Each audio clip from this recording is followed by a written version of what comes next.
A'udzubillahiminasyaitonirrajim. Bismillahirrahmanirrahim. Assalamualaikum warahmatullahi wabarakatuh. Waalaikumsalam. Allahumma sholli ala sayyidina Muhammad wa ala alihi wa ashabihi ajmain, amma ba'du. Pertama, marilah kita panjatkan puji syukur kehadirat Allah Subhanahu wa taala yang mana pada pagi hari ini kita masih diberi kesempatan untuk menikmati sehat untuk melaksanakan sholat duha secara berjamaah. Salawat serta salam selalu kita agungkan kepada junjungan kita Nabi Muhammad SAW yang kita tunggu syafaatnya di yaumil akhir. Ternyata deg-degan juga berdiri di sini. Ngerasain juga. Baiklah, Bapak, Ibu, guru yang saya hormati dan saya banggakan. Bapak Kepala Sekolah SD Insan Mandiri yang saya hormati dan saya banggakan, serta seluruh staf guru dan tata usaha yang saya hormati. Pada kesempatan kali ini saya akan membawakan sedikit kultum yang berjudul Sakit itu penghapus dosa. Wow. Sakit apa? Sakit hati kah itu Pak Antoni? Bukan. Ya. Kenapa jadi Antoni sakit hati? Jadi lantas ketika kita merasakan nikmat sakit, apa yang terlintas di benak kita? Ya, sakit itu tidak sehat, Pak Antoni. Kita pengennya sembuh ya Bu ya, pengennya sembuh. Terus kita pengennya cepat-cepat minum obat karena pengen sembuh. Setelah itu kita ingat rumah sakit, kalau nggak sembuh setelah minum obat ke rumah sakit. Ya, iya, nggak sembuh juga kayak mana ya Pak? Bingung. Ketika kita sakit itu adalah ikhtiar. Obat itu merupakan ikhtiar kita kepada Allah. Kepinginnya sakit.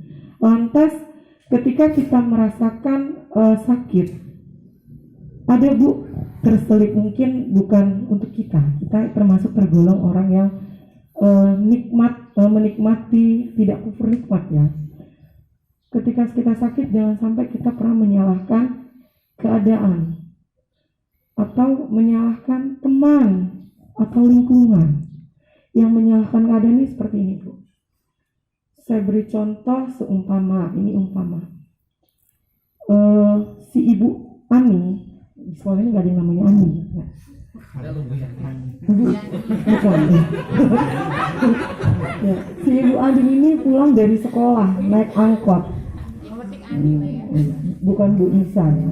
Naik angkot, setelah naik angkot turunnya di pertigaan, rumahnya karena jauh ya, nggak bisa dilewati angkot. Turun dari mobil, setelah itu ada hujan deras, hujan deras, basah kuyup karena dia nggak bawa payung, tadi cuacanya kering. Begitu sampai rumah, mandi, setelah mandi itu dia merasakan menggigil, merasakan meriang, tidur pakai selimut. Si ayang bed, kalau kata Pak Antoni ayang bed, saya ikutin apa kata Pak Antoni. Kata ayang bed, assalamualaikum. Nih, gimana kamu ini? Nggak jawab salam saya, katanya laki. Pas dibuka, istrinya ternyata lagi bergetar padanya. Dideketin sang istri tadi. Nih, kenapa kamu badannya getar-getar? Kata istrinya. Ih, kurang ajar bener. Tadi saya turun nggak bawa payung, taunya hujan lebat. Gara-gara hujan, lagi saya pilek, lagi saya meriang. Coba kalau nggak hujan, Kadang-kadang ada terlintas di dalam hati kita seperti itu ya. Gua ini, saya ini meriang lajunya gara-gara hujan kemarin. Tanpa sadar kita melakukan kufur nikmat yang gak kita sadari. Atau menyalahkan teman, misal hari ini saya dekat Bu Tati ini lagi batuk, dia udah bilang sama saya, Bu ayo, saya ini lagi batuk, lagi pilek, jangan deket-deket. Enggak lah, kita masih deket-deket. Besoknya saya flu ketemu Bu Tati. Gara-gara saya kemarin dekat Bu Tati, lagi saya pilek, lagi saya batuk. Padahal Bu Tati tadi udah bilang jangan deket-deket. Terkadang seperti itu Bu, manusia itu tidak sadar akan kufur nikmat. Padahal sakit itu adalah nikmat yang Allah berikan. Mungkin salah satu nikmat yang dapat membawa kita untuk lebih dekat dengan Allah. Lalu nikmat sakit ini ada 3 jenis Bu. Yang pertama nikmat sakit ringan ya, biasa minum obat warung, ultraflu, paracetamol, bodeh, ya, sembuh. Itu yang ringan. Agak sedang yang kayak mana Bu? Ketemu dokter, ke puskes, lumayan lah ya kayak pakai KTP gratis ya. Pusing ke saya masuk angin. Yang berat gimana? Yang berat ini sakitnya cukup lama Bu.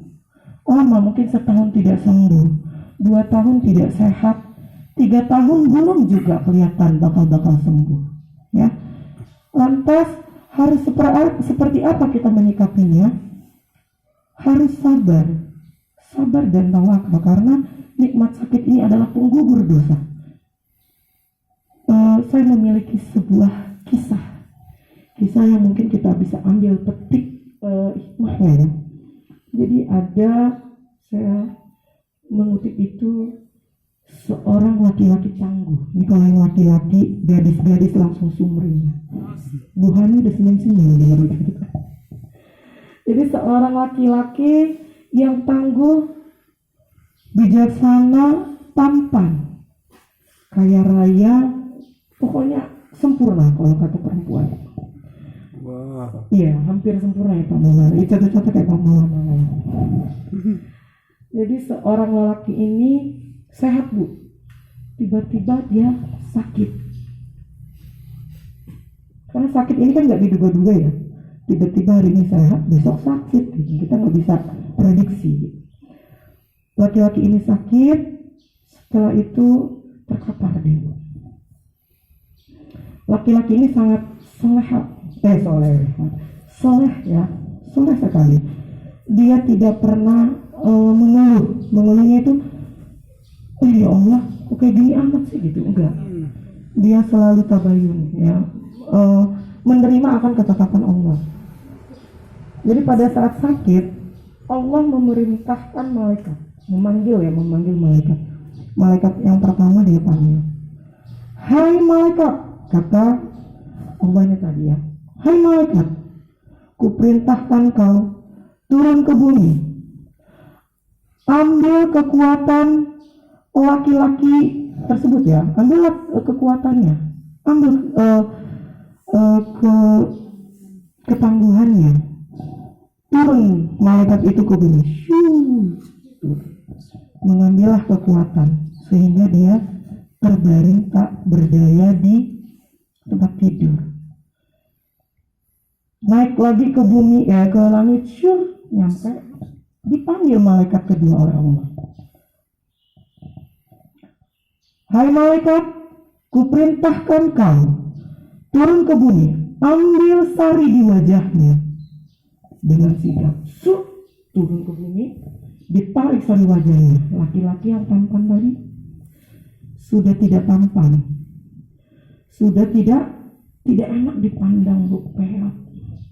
Sudah tadinya gagah jadi letoy, lemah, lesu, mulai sedikit peot. Naik lagi malaikatnya, Allah memerintahkan kembali malaikat yang ketiga.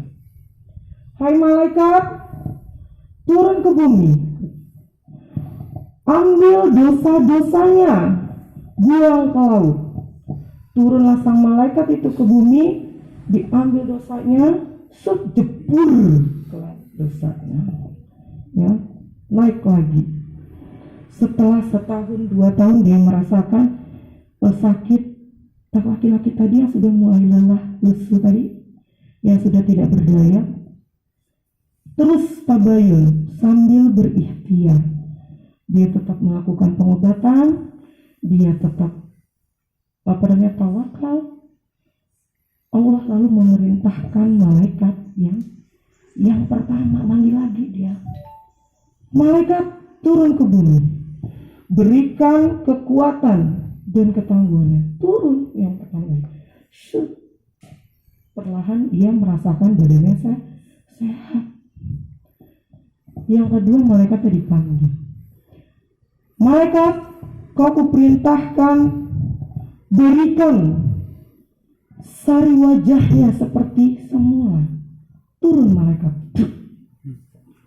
Yang tadi udah mulai peot-peot bersinar, Bu, kembali tampan, kembali menjadi idola. Malaikat yang ketiga gelisah. Kok saya nggak dipanggil-panggil? Padahal panggilan yang pertama tadi saya ikut dipanggil. Apa Allah ini marah sama saya, kata malaikat. Dengan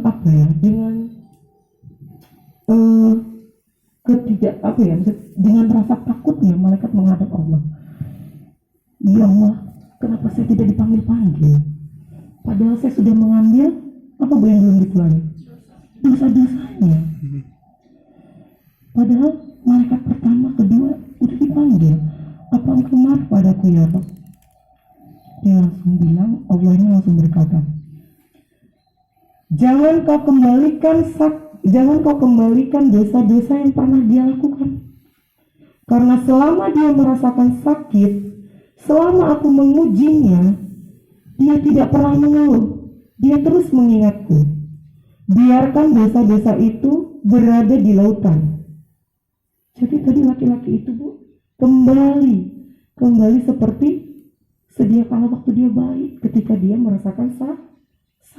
Karena nikmat sakit itu dia terima dengan lapang dada.